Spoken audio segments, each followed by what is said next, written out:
Good afternoon, everyone.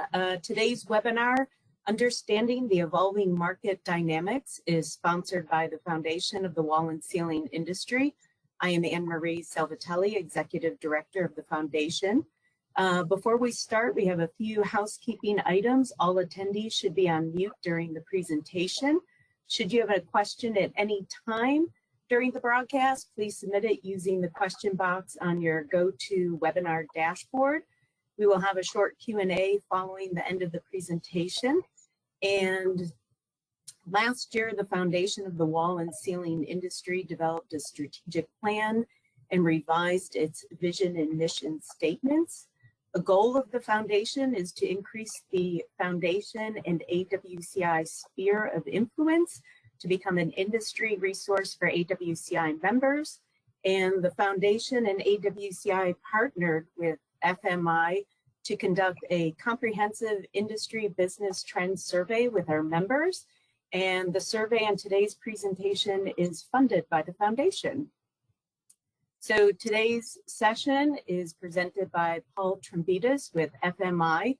Paul is partner of FMI's strategy practice, and he leads the building product sector team. He brings FMI's unique understanding and depth of experience in construction industry to stakeholders in the building product space. Paul is responsible for FMI's building products market overview, and in his more than 10 years with FMI has developed expertise across various sectors of the built environment. And now I would like to turn it over to Paul, where he will present the key findings from the survey. Welcome, Paul. Thank you, Anne-Marie, and thanks everybody for joining. Good afternoon. Growing up, I played hockey, and during that time, I think every teammate was a huge fan of Wayne Gretzky. And recently, I've been thinking a lot about that famous quote by Wayne Gretzky about skate to where the puck is going to be and not where it has been, and really how that applies to our industry. And as we know, we're seeing a lot of change in the construction industry. And so how do we think about the next move and where the market is headed? And so today, I'm excited to share the findings from the study we conducted in partnership with AWCI and the Foundation of the Wall and Ceiling Industry, and sharing the industry, the trends from members of AWCI and what they're seeing in the market, the strategic priorities, the challenges, the concerns they're having, and as well sharing the broader perspective from FMI on the construction industry, and to really provide more context and insights on where the market is headed. And just a quick background on FMI, if you're not familiar, we're a management consulting and investment banking firm. And what's unique about the organization is that we only focus on what we call the built environment. So our clients are general contractors, trade contractors, architects, engineers, building product manufacturers, and any of the associations that touch the industry. And so our consultants and our bankers live in these businesses and have an in-depth knowledge of what is occurring in the market. So really, again, I'm excited to share the results of the survey. And really today, what I hope and really my goal is that you're able to walk out with three things. The first being, when we look at the market, where is there segment demand from a construction segment standpoint? So despite what's happening and occurring in the overall economy, what are those segments that are poised for growth? Secondly, what are the trends and the dynamics that are evolving in the market, and how are they influencing the way projects are delivered, and what we need to think about as an industry moving forward? And then third, and most importantly, sharing the findings from the AWCI study and what members see in the market, what their perceptions are in terms of the overall economy, their strategic priorities, the competitive landscape, and where they see technology and the industry overall moving forward, and what they need to consider as part of this. So really, to start, the first section is really going to be around the broader construction industry. And I think it's always important to start where we are in our current situation. So As you can see here in this chart, it is our Q4 2024 market outlook. So the three main sectors being residential, non-residential, and non-building. And so if we look at the total market, really we saw from 21 to 23 fairly substantial growth, really going from $1.6 trillion to $2 trillion from 21 to 23, a 22% overall growth. Now, in terms of going into 24, we see a slowing of growth into 24, and really it's going from a 6.4% growth rate annually to a 5.5% growth annually. And then moving forward, we anticipate a slowing of growth into 25 and 26, and then a return to growth in 2027. Again, I think a key point is it's not a downturn in spending, it's more of the slowing of growth as opposed to declines in overall spending. Now, an important factor here to consider is when we look at the various sectors, in particular residential. So we're seeing a slowing of growth in the residential space that'll go into 2025, and that's largely due to the multifamily space. We saw considerable construction and building in the multifamily space over the last several years, and so that's going to be a slowing in terms of projects moving forward, but we see over the next several years that seeing a return to growth, whereas on the single family side, we're certainly more optimistic and seeing a much more favorable growth over the forecast period. And it's important to note because it represents a fairly significant, really the largest spending percentage of the overall construction market, right around on an average annual spending, right around $950 billion. Now, if we look at the non-residential sector, this is a sector that saw really strong growth in 22 and 23, largely driven by the industrial sector. So we saw unprecedented growth from 22 to 23, or excuse me, 21 to 22 and 22 to 23, over 50% annually in each of those years. So the volume of spending in industrial is at a level that it has never been before. So the pure volume of work there has really driven a lot of that growth. And looking at just from a non-residential average annual spend, it's right around $850 billion. And then the third sector, non-building, really is going to maintain a consistent outlook over the next several years. It's very much a stable market, a lot of that driven by IIJA. And so we'll see that being more of a consistent marketplace. Now, one of the questions that you're probably asking yourself is, well, this is great, but no one chases 100% of the market. And so the way we like to think about when we look at the overall market, it's more about similar to the Dow. It gives us a sense of health, of the wellness, the strength of the marketplace. And certainly your portfolio of projects and sectors that you're operating in is going to be different than the overall market, but it gives a good way to gauge how you're performing against the overall marketplace. In addition to that, it's how firms may react. If we see a continued uptick or growth over the next several years, are companies going to get more strategic, more selective in the projects they pursue? Versus if we see a downturn or decrease in spending, are they going to get more aggressive and sharpen the pencil to win work and fill backlog? So it's a good way also not only to gauge how you're performing in your segments and in your portfolio, but also how others may react. And the other piece that we consider is industry sentiment indices. And we like to incorporate these because it gives us a good sense of how people are feeling in the market. Do they see, are they more optimistic, or are they seeing less favorable dynamics in the market that they're considering is challenging? And to build on that, one of the key pieces that we developed as part of the AWCI study is building an AWCI member sentiment index. And the driver behind that is really to allow AWCI to track consistently on a standardized way what is the confidence and what is the sentiment in the industry for members, and allow members to gauge is the sentiment increasing, is it decreasing, and what are the potential implications for those changes.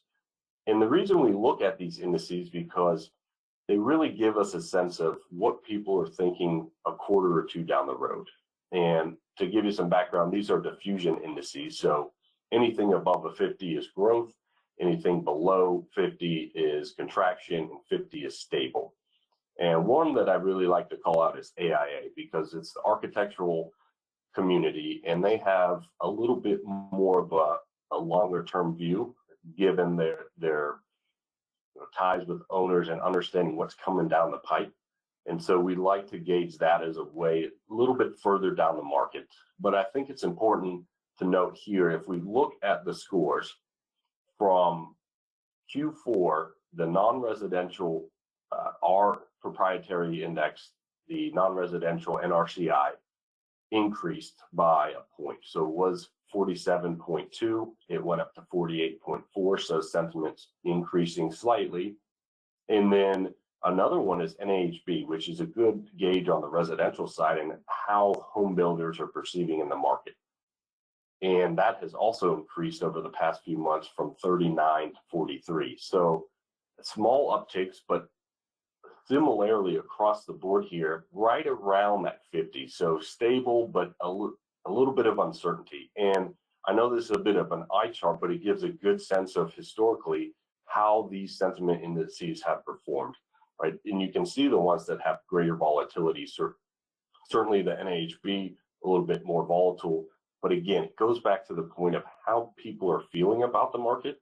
And similar to the overall market spending, what are the potential implications? So if we see a quarter or two slowing or scores lowering, are folks going to get more aggressive, more competitive on their approach, versus if we see an uptick, is it going to change the way they approach the market as well?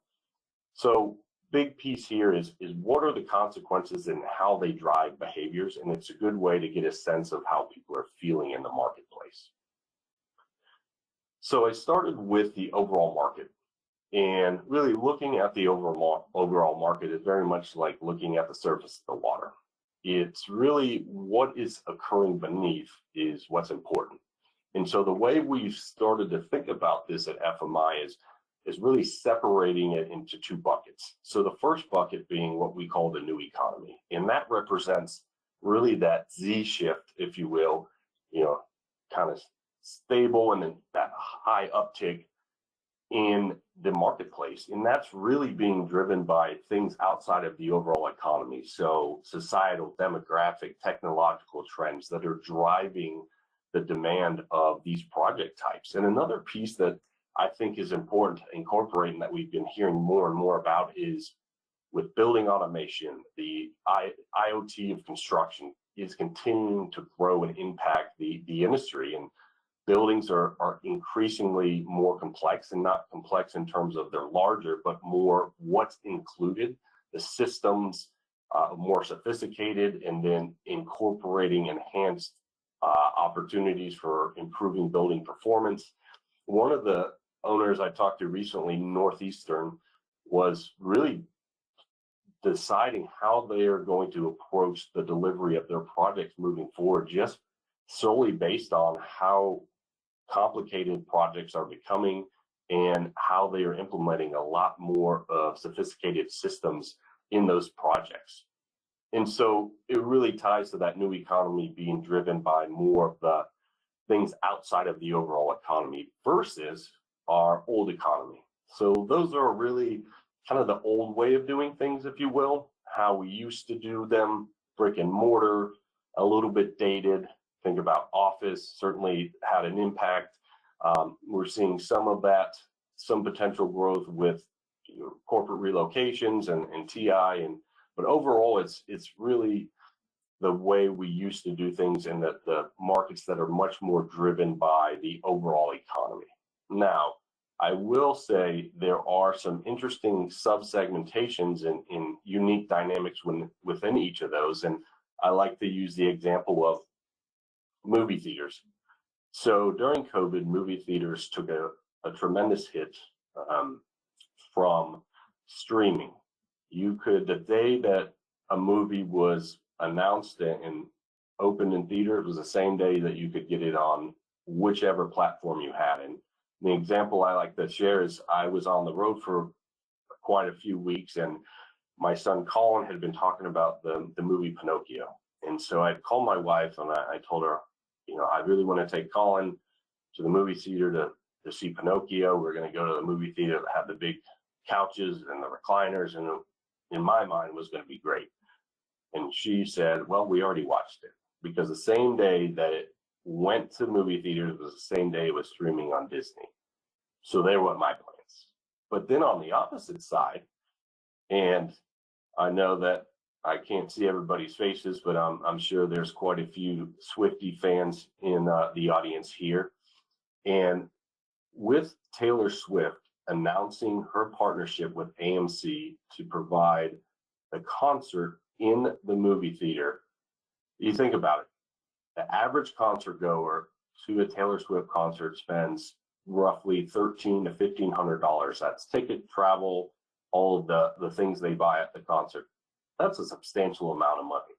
Now they have the opportunity to pay $20 to see the concert in a movie theater. So the day it was released by AMC, AMC had to increase their online purchasing power by 5 times, and they hit record sales of $43 million in a single day. So you think about the implications on the industry for that, from retrofits to air quality to codes and what's going to be required to facilitate more of that. And if other artists start to see this as an avenue for growth or ways to generate revenue, what will happen to that industry? And so just a unique example to show there are some sub-segments within the old economy that are experiencing a little bit of life and some growth opportunities. Now, I'm sure when we look at the new economy and the old economy, this isn't anything that's new, but it's really important in our perspective to start to see the separation of these segments and what's driving them from a economic versus societal, demographic, and technological trends. So thinking about that, what does that mean for the overall construction industry? So on this graphic here, we have in the first column is what the annual spend for each of these segments is over the 5-year forecast period, so from 24 to 28.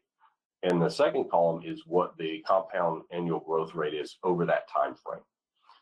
And so it's important to note that although one may be down, one may be up, understanding what are the sub-segmentations within each of these segments that are driving growth or potentially going to foster greater decline.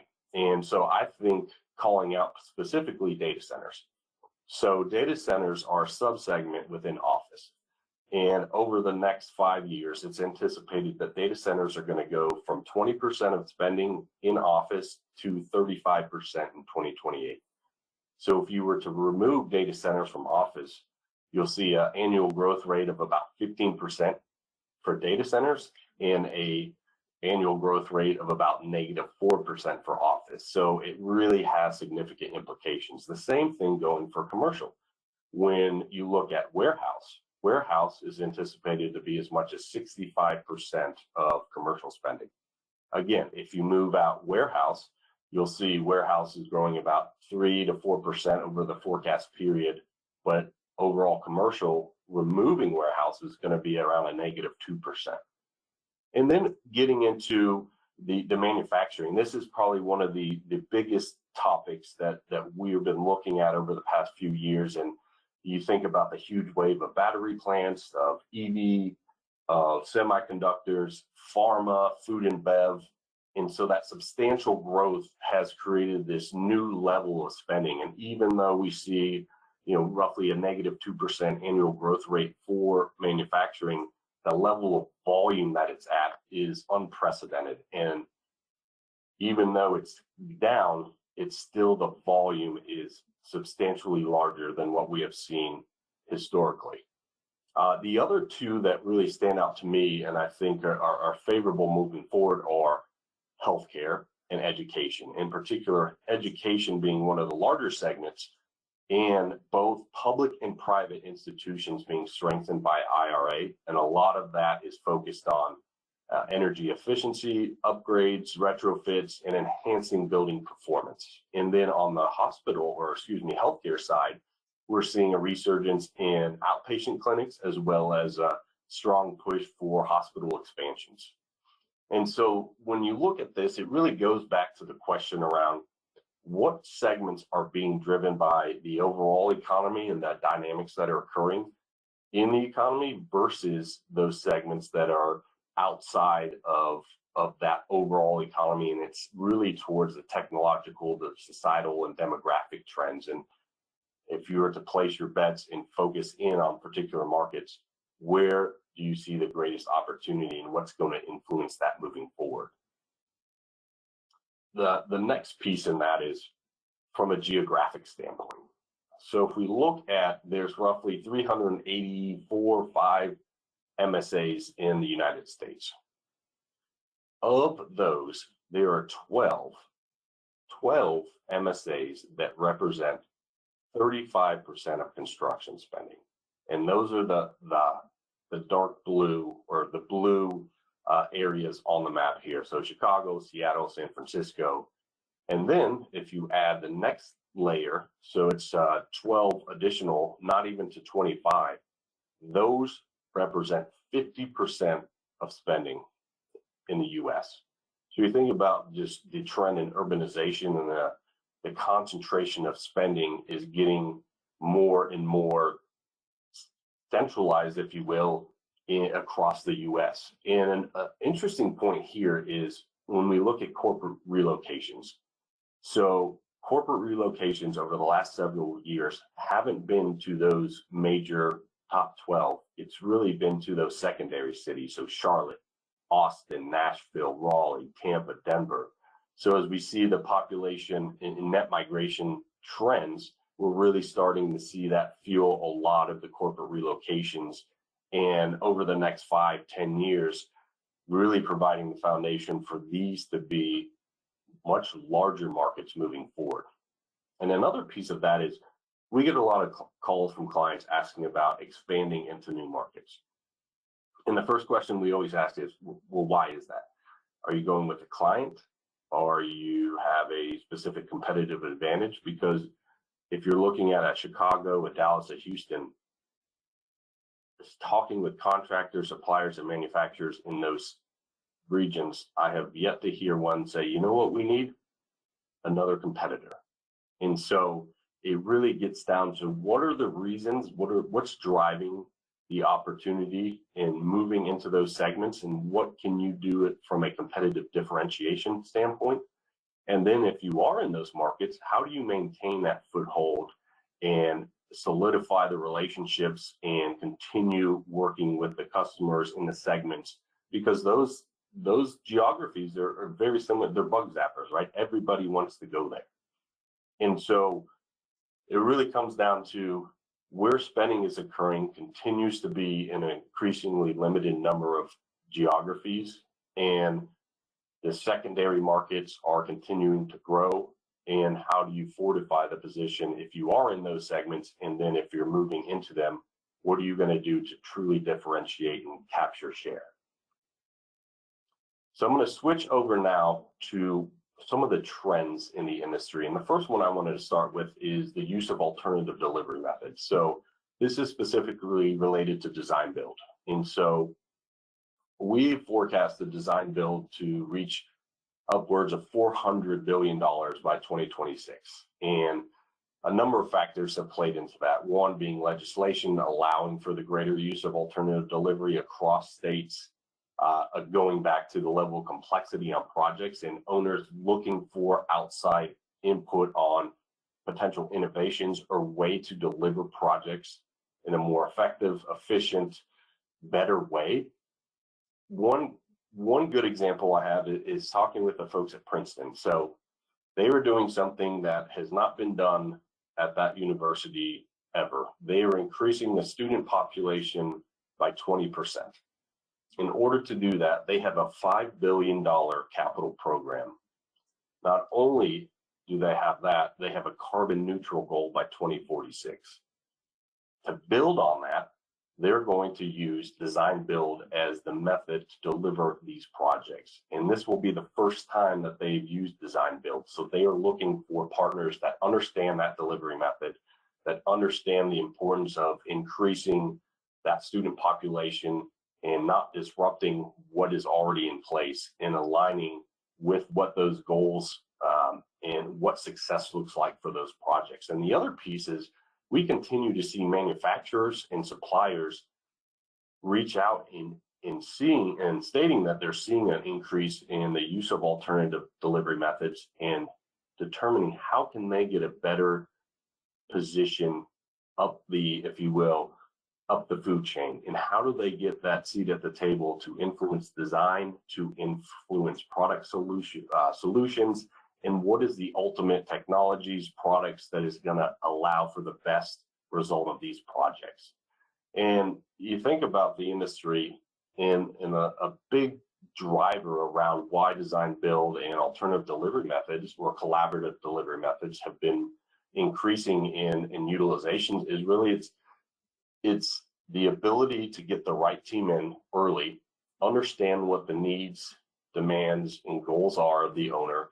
It's a comprehensive approach to design, construction, ultimately delivery of projects that meets the needs of multiple stakeholders, and owners are seeing this as a more effective way for them to deliver projects. And so we anticipate this to continue on over the next several years, through even past 2026, certainly maintaining strong growth in that particular delivery method. And another one that, you know, prefab and modular are not new. But more recently, we've been seeing interest in growth in the use of whether it's panelization, hybrid modular, or even full volumetric modular. And we see from 23 to 27, a 30% increase in growth over that time period, from around $46 billion in construction spending up to $60 billion in 2027. And a lot of that is around gaining efficiency and greater consistency on projects. The other piece is with schedules being more aggressive, particularly these larger, your data centers, your high-tech manufacturing. These schedules are increasingly expedited in challenging locations with limited labor availability. So how do we better address these projects? In a lot of the means and methods is through alternative ways to deliver, and that includes prefab, so panelization, volumetric modular. And the other piece that we're seeing more and more of is for high-tech manufacturing or pharma is separate contracts for clean rooms that are going turnkey design build offsite. So the owner is having that as a separate contract to better control schedule as well as facilitate a more collaborative approach and seamless approach to delivering these. And as we see these projects continue to expand and the challenge with workforce in particularly around areas that are limited and hard to attract and acquire the right talent, modular is increasingly being an option that folks are looking at. And we even see on the healthcare side that there are healthcare owners requiring a certain percentage of these projects to be built offsite. So moving forward, we do not anticipate that to slow down. We, in fact, would expect it to just increase and even get more into the volumetric side of it. So sustainability. Sustainability is a topic that is really top of mind for a lot of folks. We hear about it in the industry about every day. What's interesting about it, that if you ask 50 people how they define sustainability, it's going to be 50 different answers. And so the way we've started to think about it and break it down, it is really kind of three main components. So the first one being from an energy transition and energy efficiency standpoint. So electrification, how well aligned are these? And what does that look like in the industry? Because a lot of the questions that we get from contractors and folks participating in the market is just, what does it look like? What does it mean? And in some cases, does it really make sense? So do the folks making these decisions truly understand the operational implications for energy transition and energy efficiency, and if a building's best suited for that? Or is it just pushing it as a way to identify we're going more sustainable? So it really gets down to, what are the best projects? How does it fit with the project? And does it make sense from a return on investment and operational efficiency? The second one is just the volume of funding that we're seeing from DOE and from IRA. And if you look at the IRA, the 179D tax credit about reducing energy consumption will allow for tax credits on a square foot, 25% decrease in energy allow for a tax credit for I believe it's $5 per square foot, which is a substantial incentive. And then on the DOE side, think about, recently they had two separate programs. The first one, the tranche of funding, was right around $500 million. That was launched in November, and it was focused on upgrading energy codes and zero energy codes. The second round of funding was same, around 500, but really focused on building performance enhancements and improving building performance standards. And so these really are pushing a lot of the universities, a lot of the institutional projects to understand where can they implement energy efficiency retrofits and programs to move that forward. And the last one I want to touch on is decarbonization. So we've heard a lot about that in the industry.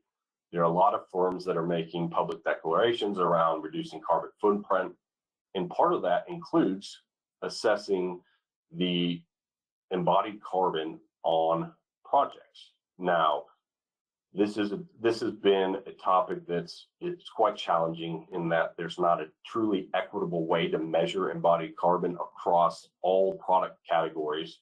The way it's measured in HVAC versus windows and doors and roofing is different. And so we're still very much early days, but you have owners on one side where you get into a project presentation and they'll have their chief sustainability officer, and first question they get asked is, how are you going to address embodied carbon? Also, you have the Salesforce tower that was developed by Heinz, and it was a mandate to procure products based on lower embodied carbon. So they developed an entire internal training guide on how to procure and select products based on that. On the opposite end of the spectrum, you have the developers that if it costs $1 more per square foot, they're not going to go with it. So it gets back to, it's still early days. Ultimately, there's a separation in the types of firms that are really pushing towards it. I think we'll see more and more of that. In some of the results of the AWCI survey highlight that as well. So just a way we're thinking about just the overall sustainability and the impact it has on construction projects and the way products are selected. Now, this next slide I found really fascinating. So if you look at the population of the United States, millennials represent 22%, baby boomers 21%, Gen X 20%. So fairly evenly spread. Now, where it really gets interesting is what they're terming the great wealth transfer. So if we look at the $17 trillion in private business ownership, the way that breaks down is 46% in baby boomers ownership, 35% in Gen X, and 8% millennials. And what the Federal Reserve has indicated is that over the next 10 years, 50% of these businesses are going to transition to the next generation. So that's not necessarily the Gen X, it's really going to the millennials.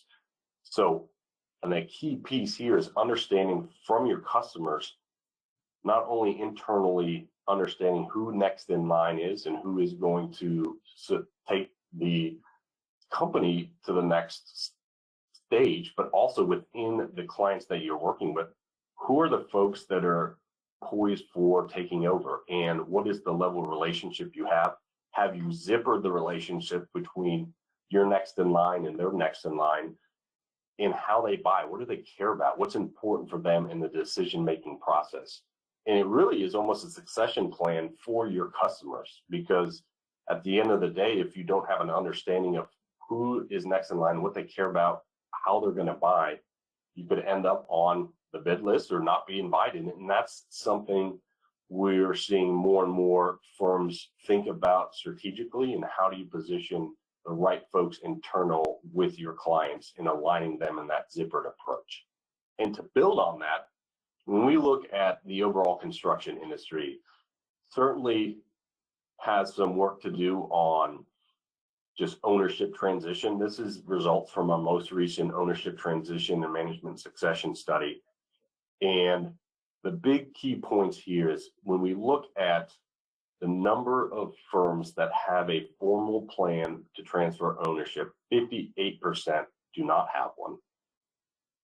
58%. Then you look at of the firms that have an owner who plans to exit in the next 5 years, 19% don't have a formal plan in tradition. That's 1 out of 5 companies. And then of the firms that have a succession plan, only 36 have it for the executive level. And what's even more staggering is only 13% of them have it for management, superintendents, PMs. And it really gets down to firms. It's never too early to think about that, and waiting too long for that transition and succession planning can be a very challenging and potentially negative thing for the organization. And you tie that in with the transition of ownership on the customer side. So it's important to marry those two together. And how do you ensure that you have the next person in line, they are well suited to take over, and they are aligned with your customers and how they're evolving in their purchasing and procurement and buying practices. So now I want to turn to what everybody is here for. The findings from the AWCI and the Foundation of the Wall and Ceiling Industry study that we conducted over really through June to August. Really excited about the results. We had 209 participants across the board. Really good representation across geography. So right around 20 to 25% within the 4 major U.S. Census regions. So very good representation. And so what we focused on are a number of key factors. One, we wanted to get input on how members perceive the economy and their outlook and how it compared to 2023.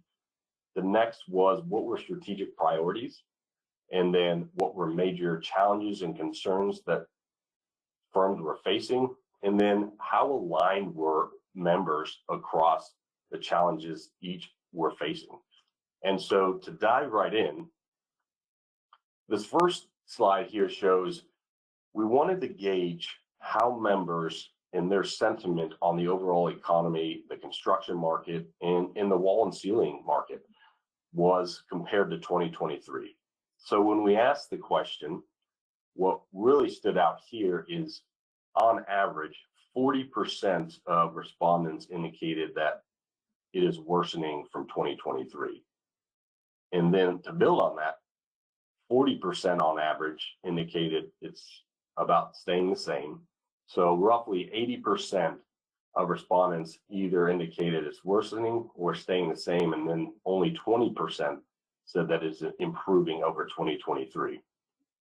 And some of that, a couple of key factors in that is when we looked at the perspective in Q1, certainly there were more favorable outlooks in Q1 for Q3 and what would be the results of Q3. And certainly a lot of firms thought it would be more favorable, and not necessarily that it's been catastrophic, but it hasn't been nearly as positive or yielded the growth that firms had anticipated early on. And just going back and thinking of the various conferences from AHRI to AWCI, IRE, all of the major conferences in Q1, very much optimism for the latter half of the year, which didn't necessarily pan out. So that was a key factor. And the other piece was leading up to this, it was conducted in Q3, and Q3 and Q4 typically have been softer markets leading up to an election. So looking back at the last 5 election cycles, we have traditionally seen Q3 and Q4 be softer markets, and then really a return to more positive momentum in latter half of Q1 and Q2 of the following year. So not out of character or out of historical norms, but it certainly played a role in how the sentiment in the industry was. Now, I think this is an important piece to consider, is how that sentiment broke out by the member types. So if we take first the manufacturers, so you can see here on the top, manufacturers really were consistently more positive on the economic outlook, on the construction industry, the wall and ceiling industry, than both contractors and suppliers. Where you have the contractors really there in the middle, and then at the bottom you had suppliers, very much the least confident and less optimism, more so in the construction space. So it's interesting to start to see the breakout from a perspective and sentiment on how the market is compared to 2023 across those membership types. And the other piece was, when we looked at it from a geographic perspective, the folks participating in the South region were much more optimistic than those in the Northeast, with the Midwest and West right there in the middle, which certainly makes sense with the growth in net migration trends to the South. We see very much favorable market there, but it is interesting to start to peel back the onion and see the difference in perspective from the various member types. So then looking at where, from a segment standpoint, do members see the greatest opportunities and where growth potentially is going to be in 2025. So clearly here, data centers and healthcare were the top 2. And it's not a surprise given the increasingly remote workforce, the data storage, the artificial intelligence that is required from these facilities. And you think about artificial intelligence is really pushing data centers to a new level and requiring them to have even 10 times the capacity that they have historically. So a lot of the owners in this space are halting programs to revisit how they're designing, what are the systems, what are the products going into these facilities, because the densification and just the pure capacity standpoint is much greater. And then on the healthcare side, with the aging population, the rise in outpatient facility needs, and just the aging infrastructure of the current hospital landscape, really pushing new and the expansion of hospital projects. Now, interesting thing here is that you look at the bottom, office, right? Clearly office was the lowest rated. And this also ties in with warehouse and logistics. And I think a key component is where you are, and looking at that map again, where you are and how it matters, where you may have some geographies that see a little bit more favorable growth in office and logistics and warehouse, but overall, certainly much lower sentiment on or optimism on the office space. Now, diving in a little bit deeper and looking at how each of the member types perceive growth opportunities and where they see the least opportunity. So across the board, you can see here that the top was data centers. And then within each membership type, they all had healthcare. Now, where you had some variation is on the suppliers.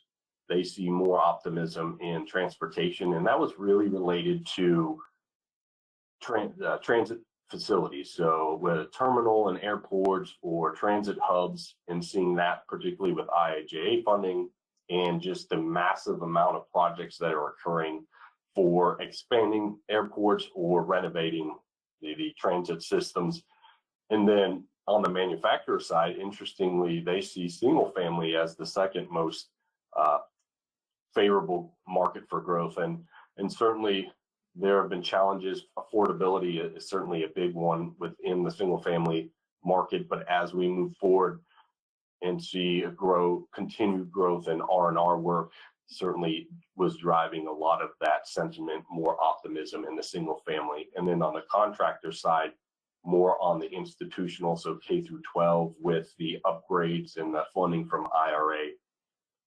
And so on the opposite side, again, office being consistently on the low end, and some variation there as well. But the big thing here is very consistent across data center, healthcare, on the growth opportunities across member types. Now, looking at how the two sections here. So the charts on the left are specific to suppliers and manufacturers, and having them rate what their current product demand is compared to what they had forecasted in 2024. And so starting with that side, 60% of suppliers indicated that demand was lower, which is pretty substantial, right? The majority of suppliers. Whereas on the manufacturer side, nearly 50% indicated it was where they expected it to be. And it was interesting in the way this was phrased. I was talking to a manufacturer the other day and asking, so how is current demand versus what you had expected? And they stated, I feel it's about as soft as we anticipated. So it's kind of an interesting dynamic to tie in there, is that 48% really seeing it, this is what we thought was going to occur. And then on the contractor side, we asked the question, how is their current backlog compared to what they needed or were anticipating for the year? And 44% said it was lower, and then nearly 40% said as expected. Now, when we dove a little bit deeper into that and asked folks why they indicated lower, there were a number of factors, and that included really economic and market just conditions, dynamics. Several noted project delays, interest rates being elevated, slowing starts for the larger projects, and then just overall affordability in the single family market. Now, when we asked the folks that said it was higher or more positive, the response was around new customers, building new customers, entering new segments, adding new products to their portfolio, that whether it created productivity improvements or created a unique dynamic that addressed the pain point in the market. And then lastly, really making a strategic focus on the go-to-market strategy and marketing products and services in a very rifle shot approach, and being very targeted about how they approach the market and the market messaging that they're using to address the pain points and challenges of folks that they're serving and that who their customers are. So here it's the suppliers and the manufacturers, and we wanted to compare how they perceived demand over the last 18 months and how they anticipate demand to change over the next 18 months. And it's interesting when you look at the first two bars is manufacturers. So fairly similar in terms of improvement, right? 55 last 18 months, 56 for the next 18 months. But where we see the biggest change is the uptick in those that see it's going to remain the same. So less of the folks on the manufacturing side seeing the market or product demand worsening. Now we see more optimism on the supplier side, where in the last 18 months, 44% said it would improve versus looking forward, 67% see it as improving. And they even 20% difference from those seeing it as worse from the last 18 to the next 18. So overall, our perspective on this is that both suppliers and manufacturers are remaining optimistic about the future and product demand, but really improving more moderately over the next 18 months. And another piece that we wanted to tie in is looking both at how do manufacturers and suppliers perceive their capacity to address demand, as well as what is the competitive landscape and how is that going to impact, or how is it changing. So the first set on the left side is looking at how suppliers and manufacturers rated their ability to, on a capacity standpoint, to address demand. Interesting here, suppliers, 56% indicated they are extremely prepared. So very, very optimistic, very strong sentiment that they are ready and able to address demand. Whereas we had a slightly lower on the manufacturing side with 39%. Where it's really start to see a big difference here is how is the competitive landscape going to change over the next 18 months? And the suppliers, 56% said it's going to have a significant change versus only 17 in the manufacturer. And a lot of this went to the consolidation in the industry, the entry of new participants, even to a foreign extent, and then the overall, if I didn't mention this, but the consolidation and how that is impacting just pricing, supply chain, and that was top of mind certainly for the suppliers. We wanted to get a sense of, when looking at the member types, what were their strategic priorities? Where are they placing emphasis over the next year? And so starting with suppliers, I think this is a really interesting dynamic here, is that the number one strategic priority is identifying opportunities to expand their product offerings outside of what they currently offer. And so really getting outside to traditional offerings to capture share. And we're certainly seeing that a lot outside of just the wall and ceiling industry, but traditionally suppliers haven't, crossed over or gone into different lanes, but we're seeing more and more of that as consolidation continues and limited market share is able to be captured. And then additionally, it's value-added services. So what are they able to provide that alleviates pain points for their customers and really creates greater stickiness and long-term relationship development? And then on the manufacturer side, it is introducing new products. And the big focus here was on differentiation and how do we evolve our products and what we provide to the market based on the evolving market needs and what our customers' pain points are. And the focus more so on innovation rather than a me-too product. And then as well, expanding their product portfolio and their product line. So not just having the good, better, best, but different aspects in really having a full suite that addresses the needs of multiple project types and owner demands, segment demands. And then on the contractor side, a really heavy focus on fortifying and expanding their current position with customers and segments. So increasing the volume of work with their current customers. So what we would call growing your share of wallet with a customer. So increasing the percentage of spending that you're able to capture, and then really diving deeper into the segments that you already participate in. What other owners, expanding your project parameters that you're able to address.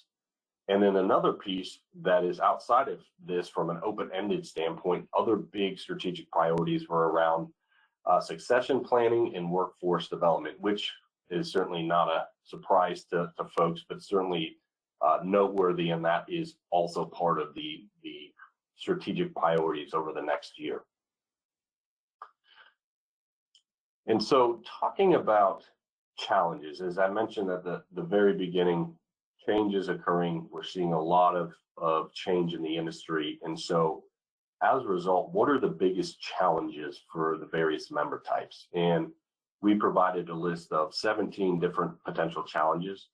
And these are the top 5 that were rated by each of the membership type. Now, 4 are consistent across each of them. So that's the economic outlook, it's talent availability, political environment, people development. Now, where we saw differentiation or change was for suppliers and manufacturers being cost escalations as the next, as the fifth top concern, whereas on the contractor side, it was operational efficiency and productivity as top concern. And now, where I think really gets interesting, and as a follow-up, we wanted to understand how suppliers and manufacturers rated their awareness of their contractor partners' challenges, as well as how well did contractors feel that their manufacturer and supplier partners understood their challenges. So I'll start with the chart on the left. So the contractor bar shows how well do we believe manufacturers are aligned or understand or aware of the challenges we're facing. So 50% of contractors said that manufacturers are moderately aware or better, versus the manufacturers said they believe that they're 78% believe they're moderately aware or better about the challenges that contractors face. So you can see the delta there, 28%, right? Contractors seeing that they don't feel nearly as strongly about the awareness versus the manufacturers feel they're more aware. And then on the supplier side, a little bit closer gap, 64%. So overall, contractors stating that they feel suppliers are a little bit more aware of the challenges. And then the suppliers saying 77% are moderately aware or better. Now, when we looked into the various pieces and parts, so if you go back to that 5 key areas: economic outlook, people development, talent, manufacturers, suppliers, very well aligned on those challenges for contractors, in particular, operational efficiency and productivity, very well aligned. Now, where we started to see discrepancies between where contractors rated challenges versus how suppliers and manufacturers rated them, supply chain, industry relationships, and consolidation were overvalued by the manufacturers and suppliers in perceiving that those were greater challenges to contractors, and contractors stating that those were not nearly to the extent that manufacturers and suppliers perceived they were. So what does this mean? Why is it important? So it really gets to the clarity around where each of these member types, where they stand, and providing an opportunity for each member type to work together moving forward. And rather than having one stakeholder group think they know what the other's challenges are, it really shines a light on, all right, here's where we are aligned, here's some areas for opportunity, and it helps create more of an understanding from all sides. So contractors to better understand what manufacturers and suppliers, what they're dealing with from product demand standpoint, what it actually takes to produce and supply, deliver products. And then same for the manufacturers and suppliers. What does it take for a contractor in really understanding how do they acquire the job, what efforts required, challenges that are presented, and how their products and delivery and potential shortages impact them successfully delivering their project. So I think this is a really key one in better understanding how do we best align across membership types and really push the industry forward. So next being, what are the factors that are influencing the way products are manufactured and projects are delivered? So the top being manufacturers, and asking, what are those factors that are impacting the manufacturing of your products? And then on the bottom, it's for contractors, what are the factors impacting your projects being delivered? So it's interesting when you look at manufacturers, the top 3 were supply chain disruptions, raw material inputs, changing building codes. Those were the most bearing on their operations. And then on the contractor side, similar, they cited supply chain challenges, but also government incentives in design drawings as top factors. Now, what's interesting, going back to what I mentioned about sustainability, what we didn't see, and despite the industry dialogue around energy efficiency, sustainability, decarbonization, very much on the lower end of factors impacting delivery of projects and manufacturing of products. And so, although it continues to be a top of mind conversation, it's not significantly influenced yet, or from the results that we see, how products are manufactured and the projects are delivered. So I think that was a key piece, and we've found similar results in other studies that really reinforce this, that it's a very top of mind, it's a big topic in the industry, but it hasn't really trickled down to influencing the end result of a project or the manufacturing of products. And then next being, what's impacting the supply of products, and getting perspectives both from the manufacturer and the supplier. And the biggest one, and you can see here on the vertical, it's the manufacturers, and on the horizontal, suppliers. So for manufacturers, it was the changing requirements of contractors, and that was a number of factors. So speed to market, delivery methods, material consideration, building codes, all factoring into those changing requirements. Whereas on the supplier side, they rated increase in direct sales to contractors, which was an interesting dynamic because few of the manufacturers that participated in the survey indicated having direct sales to contractors. And when they did, it was for very specialized or specific items. And so the other piece to additionally on the supplier side is really the difficulties they're facing on the logistics front. And with the shortage of certified drivers, it's being more challenging for them to transport goods, and finding the right folks and having that bench to be able to address the logistical needs of that landscape. This is focused on contractors and labor productivity. So if we look on the first bar on the left-hand side, it's what labor productivity has been their experience over the last 18 months versus the right-hand side being what is anticipated to be over the next 18 months. Now, compared to the last 18 months, certainly more optimism that labor productivity will improve. So still 28% from 16 to 28, which a good uptick, but overall still within that 46% really remaining the same. But another key piece is when we look at the roles that were most pressing for the contractors, it really boiled down to skilled craft and field management. Going back to that succession planning and identifying who are the right folks to take over and how do we plan for them to transition. Now, one of the things that wasn't noted necessarily as a key strategic priority was around adding new capabilities, which included prefabrication. It was really a mid-tier strategic priority. But as we've seen, offsite construction, panelization really seeing some growth opportunities, particularly with expedited project schedule, the challenges with labor. And so when we asked contractors how this would potentially impact their business, they identified exterior wall panels, kitting, and mill drywall shapes as having the most impact in areas of prefab and modular that are areas of focus potentially moving forward, specifically related to how they are going to address prefab and modular.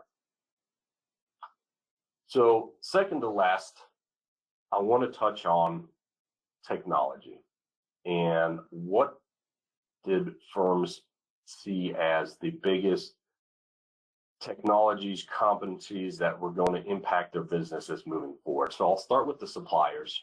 And so the suppliers indicated it was logistics and inventory management, tracking systems and software.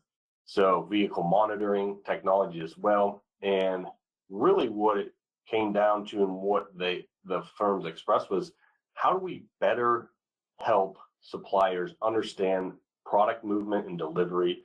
In the case of vehicle monitoring, how do we ensure the protection of our drivers, the safety of others on the road, and also inform customers where their products are? And one of the examples given was similar to a Domino's app. How do we know where the truck that's delivering our products, where that is, who the driver is, and is it on time? Do we have a delay? and it gives you more line of sight visibility into delivery of materials and goods for the contractor. And then on the manufacturer side, really about focus on R&D. Again, going back to how is the market evolving?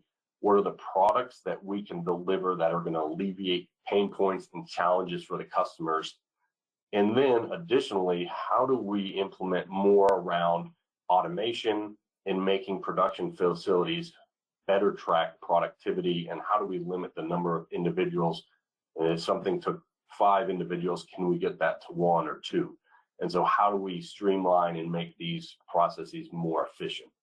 And then on the contractor side, really around BIM being more of a project requirement and having the internal capabilities and knowledge of how to effectively utilize these programs and having the right individual that understands how it all ties together, because it is a very unique and specific skill set.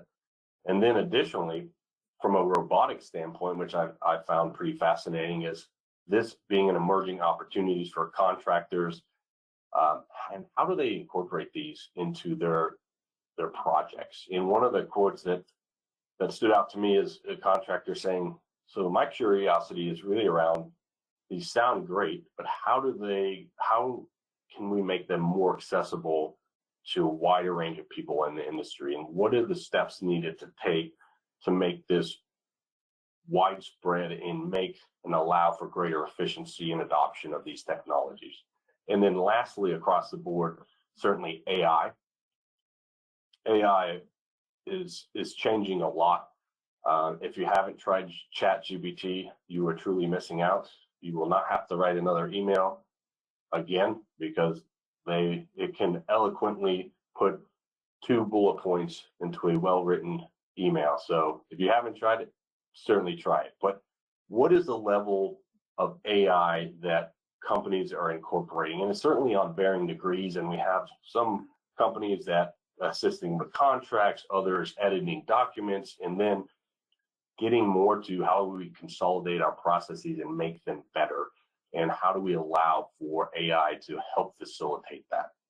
So as you can see, there are a lot of changes, a lot of pieces and parts that members are thinking about, and how to improve businesses through technology and ways of better addressing problems. And we'll continue to see this evolve over the next year, 5 years to really help push the industry forward. And so with that, I'll close out with what do we consider from these results? So again, I'll say that there's a lot of change coming from technological advancements to, right, there's e-commerce, there's urbanization, cybersecurity.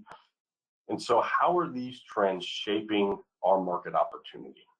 And how are we making sure that we're adjusting to these market changes and thinking for our organization and our firm, what's important for us now to be considering? And then where do we need to spend our time moving forward to skate where the puck is going? And then along with that, it's what are those changes that we need to adapt to and be able to proactively react and be flexible. And I think the quote from Darwin around the ones that are most successful is not necessarily the smartest or the strongest, but the ones that are most adaptable to change are the ones that are most successful. And so how are our customers, how is the market's needs changing, and how do we adapt to that? And one of the quotes that I have taken from a colleague of mine is the book A Man in Full by Tom Wolfe, where there's a scene he's flying down to his hunting club. It's a Atlanta developer and his accountant. And the accountant is just laying into the developer. And part of it says, you know what your problem is? You're always ready, fire, aim. And the developer looks at the accountant and says, well, you know what your problem is? You're always ready, aim, aim, aim. And so when we think about the changes and all of the dynamics in the market and the results from the survey, are we going to be the ones, or is your organization going to be the ones that's watching everything happen? or are we going to adapt? And are we going to change with the industry dynamics, and again, skate to where the puck is going to go? So that concludes what I had to share from our industry outlook, as well as the AWCI findings. So certainly happy now to open it up to any questions that there are. And then Anne-Marie, I'll turn it back to you. Okay, thank you, Paul. We don't have any questions at this time. We did have some where folks were asking about handouts as well as the full report, so I provided those in the chat, and we will send an email out to all registrants with that. And still, the foundation will have additional social media posts with that reminder, as well as e-blast to our membership. So on behalf of the foundation and AWCI, I'd like to thank you, Paul, for presenting the findings of the survey, and thank all of our attendees for joining us today. So thank you, everyone. Have a great afternoon. Thank you.